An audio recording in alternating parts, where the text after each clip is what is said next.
Hello, everyone. My name is Marlon Hill, attorney with the law firm Wasti.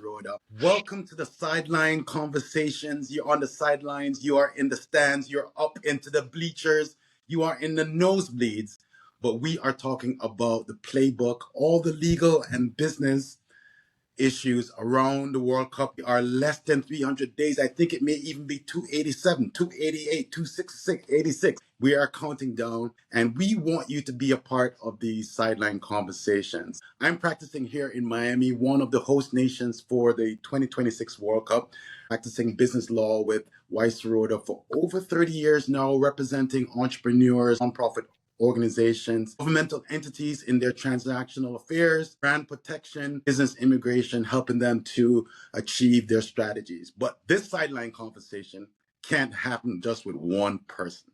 You have to have a few guys, a few dudes on the sidelines calling the plays on the pitch. And with me from the other two host nations for the 2026, my colleagues, Aarij and Juan Carlos. Welcome to the sideline. Thank you. Thank you. So, Aarij, man, tell me a little bit about what's happening in Toronto, Canada. Yeah, look, first of all, Marlon, thanks for bringing this gang together. You know, we've been in touch for a few months now over the summer, and it's been a lot of fun. And you know, I think you rightly identified right at the beginning. You know, the World Cup really is about bringing people together, and it's a phenomenal idea to bring people from the three host countries together. Hopefully, we can get more people to join this conversation as we go through. But yeah, look, you know, I'm starting to finally feel the buzz in Toronto. I think, you know, as we approach 250 days to go, we've got tickets starting on sale next Wednesday. You know, you can see the construction around BMO Place, or Toronto Stadium as it'll be called. And people are starting to ask the question, how can I get in? And I think that when that conversation starts, it's a straight line to the World Cup. We are definitely going to get to that, but we would love for you to kind of tell us a little bit, how are you connected to the World Cup, Aarij? Tell us a little bit about your practice. Yeah, so look, I'm a partner at Gowling WLG in Toronto. I split my time between Toronto, where I am now, and the Middle East, that obviously hosted in Qatar in 2022, where I was for 17 years. You know, I'm focused on, you know, building the sports practice at the firm, which includes bidding for, planning for, and operationally supporting major events, not just in football. And then, you know, there's obviously the brand protection, the ambush marketing, the compliance pieces, the governance pieces around it. And you know, as we know, sports is a sector, and major events really are catalysts for national development, or in this case, development across a continent. And so anything that has those touch points is sort of what I'm involved with. And I got to say, it's the privilege of a lifetime. So, you know, on a professional front, I was with the Supreme Committee in Qatar for a number of years, helping Qatar plan for, well, initially bid for and then plan for hosting the World Cup. I moved over to Qatar 2022, which was a FIFA subsidiary in Qatar in 2018, where I work through the event and into the wrap-up phase, completing the project at the end of. So my family's from Jamaica, and I'm here in the United States now for the last 40 plus years. Tell me a little bit about your family. Yeah, so I'm a Pakistani background. I was born in Calgary, hosted the '86 Olympics many years ago. I have been very privileged to have lived in whatever it is now, 6 countries around the world since then, and you know, I've got 2 daughters. I tell you, Marlon, the highlight, believe it or not, for me, for the 22 World Cup wasn't the final. It wasn't kind of, you know, entering this. It was going to a completed stadium with my daughters, with my wife for the first time. Because this was my baby. You know, I tell you, the first time I visited these sites, these were just spaces in the desert. They weren't even demarked, right? Yeah. And I tell you, it's become very much part of who I am and who, you know, my family's identity. So much so that when we left Qatar and the World Cup ended, my daughters actually said to me, "What are you going to do in life now?" It's like, we're going to learn a lot. We're going to learn a lot more about that. But it's great to have you on the sideline. Thank you. You know, we could not negotiate NAFTA without Mexico. So Juan Carlos, tell us a little bit about why, you know, historic 3 nations hosting the World Cup. Tell us a little bit about your background and your connection to the World Cup. Yes, sure. Thank you, Marlon. It's a real pleasure to join you and Aarij in this series of conversations leading up to the greatest sports event in the world, which is the World Cup. There's no larger, bigger, and more exciting event and the World Cup every 4 years in the world. Well, thank you for having me. My name is Juan Carlos Partida, as you mentioned. I am a Mexican attorney and partner at the law firm of EC Rubio, which have offices in several jurisdictions in Mexico, including Mexico City and Monterrey, which are two of the World Cup host cities in Mexico. But above all, I am a football fan. Mm. I am a diehard fan of the greatest soccer team in Mexico, which is America. I am a very, very diehard fan of El Tri, our national team. Excellent, excellent. Well, Juan Carlos, it's great to have you here on the Thank you. sideline. With so many days left, less than a year, excitement is building. Tickets are going to be on sale next week. Volunteers are starting to be recruiting. These sideline conversations for us, we want you to join us on the journey. We're going to be kind of delving behind the scenes around the game, outside the stadium, out in the different host cities. What happens in the business in and around the World Cup every 4 years? This is part of the Sideline Conversations. We want you to kind of join us. But all of us have a first World Cup experience. Mine was 1982, España. I remember it like yesterday. But I also remember that period because, growing up playing football as we call it, soccer in America. But in 1986, my coach went to a trip to Mexico, and unfortunately, they died in a bus accident in Mexico City. And I remember to this day, both coaches were part of my high school. So 1982 to 1986, joyful memories and also some hard memories as well. But we all love football. They were there in Mexico City too to represent the Jamaican Football Federation. And Dennis Zadie, Jackie Bell, I want to lift you up. We're going back to Mexico City to celebrate you. Hopefully your team, Jamaica, can make it. What about Aarij? What is your first World Cup experience? My first World Cup experience actually was on TV because, of course, I, kind of grew up part of my childhood in Calgary, and Calgary was, at that time, you barely had soccer in schools. And I remember accidentally turning on the TV one afternoon. I remember this vividly. And there was soccer on TV, and it was the World Cup. And the thing that still resonates with me was just the crowds, this diversity, right? A sea of just people. And Marlon, believe it or not, that was 1986. I think whatever match that was, from 1986 till today, I have watched all but 27 matches on TV live. And the 27 that I have not watched on TV, I've been privileged to have attended in Russia, in Brazil, and in Qatar. That's a privilege. That's a real privilege. Definitely. It is. 100%. Yeah. What about you, Juan Carlos? What was your first World Cup experience? Well, I was a 6-year-old kid watching games with my dad and my grandfather. They were also great soccer fans, and we were watching the 1978 Argentina World Cup. Mexico was really hopeful that the Mexican team was going to do really well on that World Cup. And there was a saying that we were playing Germany, Poland, and Tunisia. So everybody would say Mexico is going to lose with Germany. That's a given. Then we're going to tie with Poland, and we're going to beat Tunisia. Well, it turns out that Mexico lost all three games, 3-1, 3-1 against Poland and Tunisia, and 6-0 to Germany. So it was not a very happy memory. But then came Spain, 1982, and Mexico didn't go to that World Cup. It was a great World Cup. Watching Zico playing for Brazil at that World Cup, Michel Platini for France. But it came 1986 Mexico City again, and Mexico as a host country.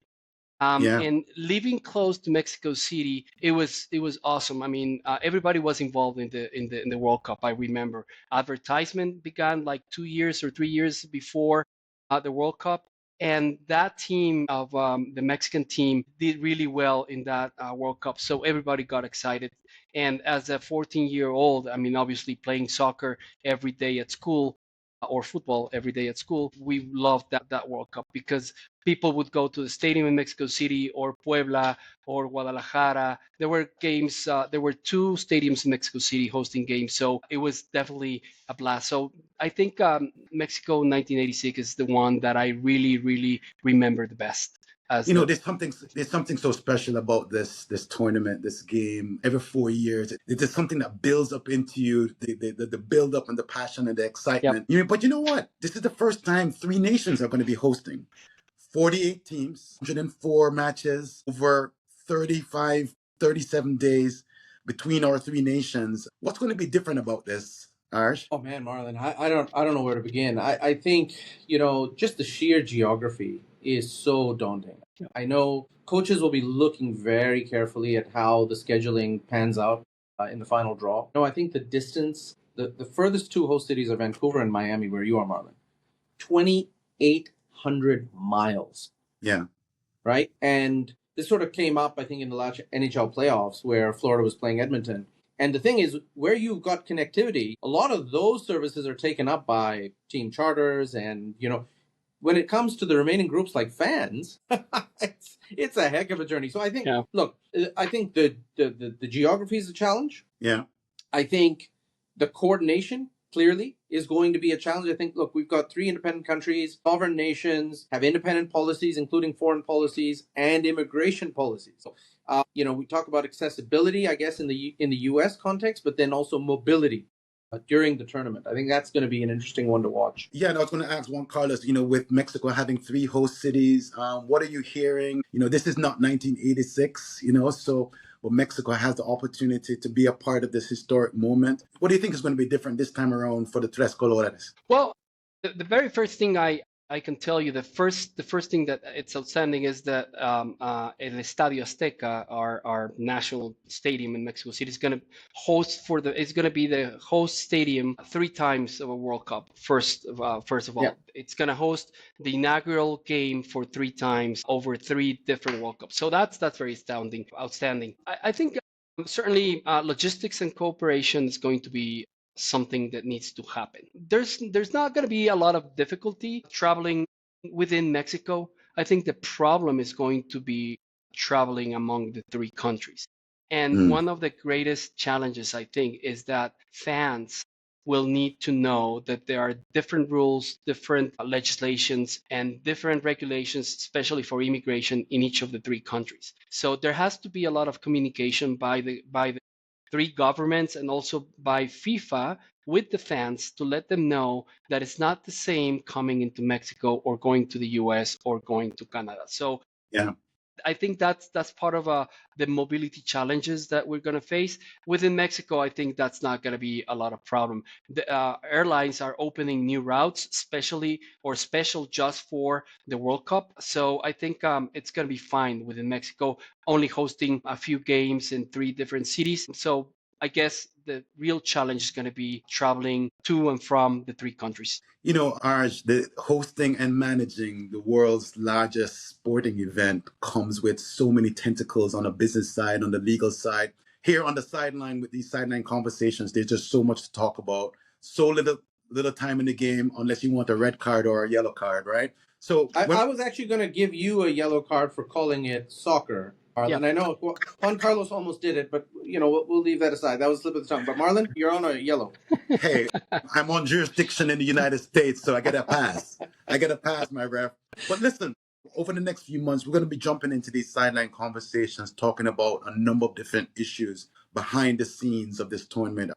Talk to us a little bit about some of the things that are, people that follow the game may not be paying attention to as a business owner or even as a manager of a sponsor, or you're a football federation, you are a vendor. What are some of the issues that we're going to be talking about here on the sideline? Yeah, look, I think the key things really all come down to, and I think Juan Carlos alluded to this earlier, is communication and preparation.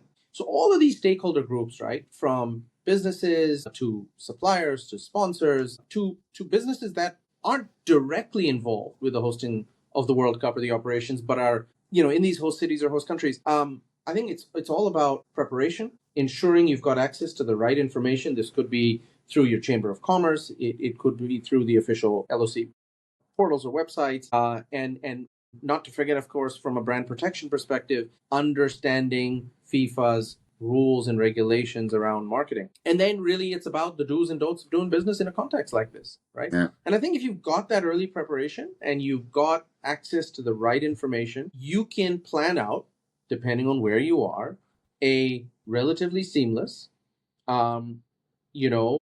profitable and successful business venture. Where I've seen in the past businesses really trip themselves up is just not understanding the basics of it, right? And on the IPC side, you'll see that a lot. Look, there are cases where people are going to infringe on purpose. We understand that happens. Yeah. And then there's the smarter ambush sort of stuff where, you're coming close, but you're not crossing the line. That's fine. But I'm just talking about just silly, silly mistakes that are almost inviting a cease and desist or an action by the regulator. So, yeah, look, I think as we get closer to the tournament, it's going to give us an opportunity to have these conversations. I think it'll be great to delve into, in all three countries, sort of what's cropping up. What are people noticing? Is there a gap? And what I'd be really curious to see is, where is there actually a gap in information, right? Right. And then is anybody proactively managing that from the stakeholder side? Is there a gap in the wall for the free kick for you to kind of get it in the top corner? Where's that? That little gap? Yep.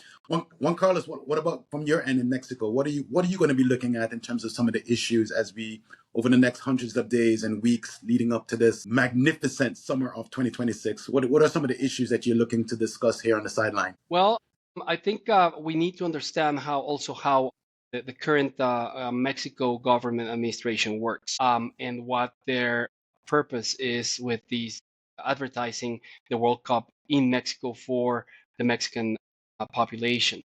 This government is a government that likes to make all its political base happy, and they're even talking about trying to put giant screens all over the place, all over the at least Mexico City or in the major cities, and they need to understand how FIFA works, and I think they do. And today, precisely this morning, our president, Claudia Sheinbaum, she was talking about that, and she was really careful at saying, well, this is our purpose, but we need to talk to FIFA. Absolutely. Because we need to coordinate with them, and especially because there's going to be a lot of businesses around these giant places where they want to put the screens that have to abide with FIFA rules. So there's going to be a lot of issues like this coming up in the next few months. Listen, we're approaching a little bit of extra time here. I don't want another yellow card from the referee Aarij from Pakistan. I want to be on my best behavior. But listen, we're going to be talking about these geopolitical issues. We're going to be talking about these ambush marketing issues. We're going to be talking about immigration. We're going to be talking about the challenges with the funding versus public money versus private money. We're going to be talking about issues related to getting special permits for sponsor activations right here on the sideline over the next few months. We want you to join us here. But before, you join us for the next episode, folks are asking us, Aarij, you've been in this. Where can I get my tickets? How can I get my tickets? What is the tea, Aarij? Yeah, look, if once people start asking a question, it's time to either go on vacation or hide under your desk, because there is no end to that story, right? But look, the good news, I think, over the last few cycles is that FIFA ticketing has a fairly easy to navigate and understandable system. And, they have an in-house ticketing system. They've announced just a couple of days ago, you would have seen the breaking news on ESPN and the Athletic of the New York Times in terms of the process and the pricing, as well as the dynamic concept, right? That what FIFA is saying is, look, we'll look at what demand looks like as we go through this various sales phases. So I think step one is for people to pre-register their interest on the FIFA portal. Prior to Wednesday, there'll be a notification from FIFA saying, hey, look, this is coming up. You're going to have to log in, and these are the instructions. And that's September 10th. And that's September 10th. And then the idea is to, in this case, it's not a first come, first serve. So we don't need to worry about getting in a virtual queue, but it will be a lottery. So what you'll need to do effectively, and this is the key here, you've got to have access to a Visa credit card, because of course, should I sign up for one? If you don't have a Visa card, then you're going to have to borrow Juan Carlos's card, because I don't have enough credit limit. Or you go out and I remember in Brazil, they would actually issue prepaid cards, right? So it wasn't quite a credit card, but it did the trick. Right. So Visa's obviously, as a sponsor, paid good money for this. So they've paid for the exclusive rights. The Visa card requirement will not apply in future rounds, just so we're clear. And, once you've put in your interest, you'll be allowed to, I believe, sign up for up to 40 tickets, 4 tickets per match, 10 matches. You'll get a right to them if you're selected. It is a random selection draw in the truest sense. I can tell you, having worked on that side of the business, one of the big four Auditors will run the process, and probably the success rate will be 1 in 8. Yeah. So not terrible Cool. chances. And right? how does this dynamic pricing work? Well, look, the dynamic pricing in theory, and Juan Carlos, I don't know if you read it differently, but basically the idea, I think, is to say, hey, look, we're going to have 4 categories of tickets. This is non-hospitality, of course. We're going to start Cat 4, so the furthest, if you will, category of tickets from a view perspective at $60 US, so 82 Right. Canadian, and through the rounds it'll kind of go up. I don't want to mention really the number on the upper side because that's a ceiling, but we're talking about in excess of $15,000 for one seat at the final, probably not Cat 4. But the idea is, and look, we saw this in Qatar as well. They're going to be, for whatever reason. Now, in this World Cup, we've just talked about immigration challenges, accessibility challenges, right? The weather's going to play a role. I mean, Southern California gets hot in the summer, as does Miami. And so, where FIFA sees that demand is a little bit lower, in theory, what they're saying is they can adjust prices downwards. On the other hand, where they see more demand, prices can go up. Now, at the same time, they've also said that secondary ticket sales will be permissible, from what I understand, and that there will not be a cap or an upper limit on that secondary resale. So, I don't know. For me, dynamic becomes sort of theoretical. We'll see if the good old Mexican entrepreneurial spirit comes into play, Juan Carlos. But hopefully everyone here on the sideline, make sure you go to FIFA.com/tickets. You got to have a lotto ticket to win the Powerball. So, shoot your shot. Listen, I want to thank both of you. We're just getting started really on this journey with each other for the next few months here on the sideline. My colleague Aarij Wasti, coming to you from Toronto, Canada, the Gowling WLG law firm. He is there with his posters in the background. Look at that. He's been to every World Cup. The guy is just, take a look. Juan Carlos Partida from our friends in EC Rubio in Mexico City, La Ciudad de Mexico. He's wearing his tres colores. They have already qualified. Canada has already qualified. And Los Estados Unidos, we have already qualified as well. Yep. Join us here on the sideline. We're going to be just peeling away the layers of the legal and business issues here on the sideline over the next few months. We want you to join us in the conversation. Drop your comments in the chat when you see us post it. And we look forward to seeing you on the sideline next time. Thank you for joining us. Thank you, Marlon. Thank you so much, guys. Look forward to the next one.